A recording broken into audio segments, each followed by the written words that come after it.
Hiniling ni Senate President Sherwin Gatchalian na ngayong tapos na ang Senate Flick sa mga susunod na ilang linggo ay pagtutunan na ng mga senador ang mga panukalang batas. Sa ginanap na press conference sa Senado, sinabi ni Senate President Gatchalian na hihilingin ito sa mga senators na maghahanda na sila sa mga gagawing pagdinig. Paliwanag pa ni Gatchalian na magtutuloy-tuloy na sila ng magsasagawa ng pagdinig para sa pagpasok ng mga senador ay tuloy-tuloy na ang kanilang talakayan.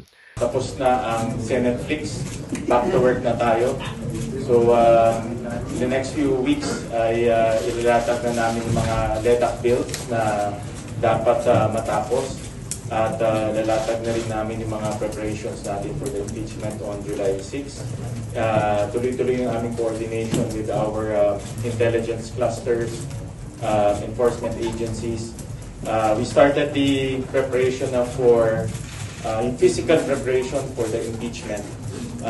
We met with the PNP, the AFP, MMDA, Pasay LGU, Patinica, and other enforcement agencies.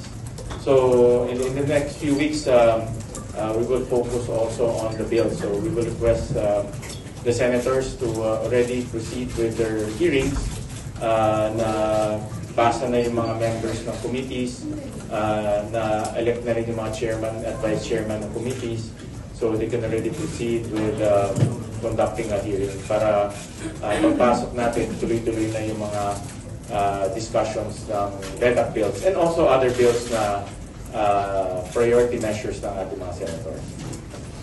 Pilipinas mula sa Senado, Silvestre Rambulabay, Radyo Kayumanggi.